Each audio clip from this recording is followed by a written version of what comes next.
Assalamualaikum guys. Hari ni 3 Oktober 2025,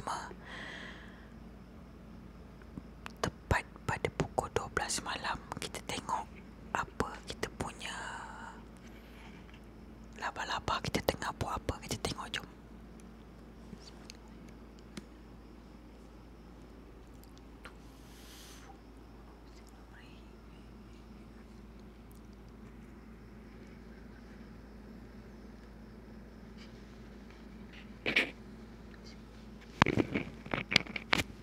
Yang kecil ni tak ada, dia tidur kot kat dalam tu.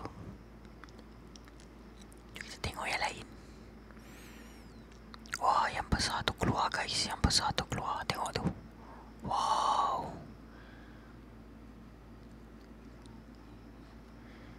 Yang besar tu keluar.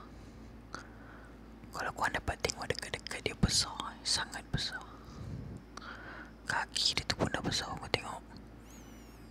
Kalau dapat tengok realit depan-depan, memang gila. Memang besar tu.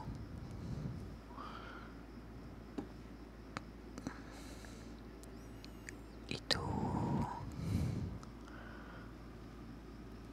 memang besar kalau dapat tengok dekat-dekat guys.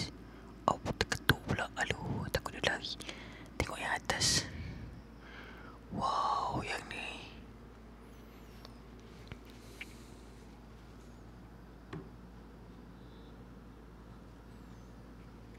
Yang ni cantik guys. Yang ini memang cantik.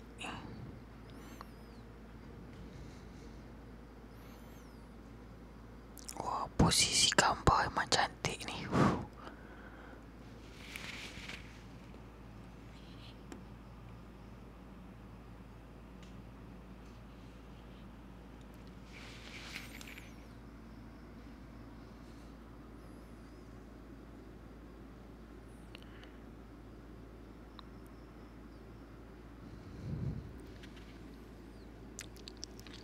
Memang besar guys. Menyeramkan. Kalau tengok dekat-dekat, dia memang besar. Jari dia tu aku ingat lebih kurang dalam berapa cm Satu cm dalam 5, dalam 2, dalam 9 atau 10 cm. Pembaris kecil tu kalau ukur dia dalam 8 cm maybe.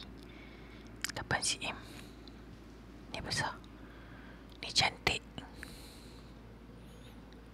Tengok tu memang cantik kan. Cantik gila macam ni tengok ni. Macam dalam gambar potret.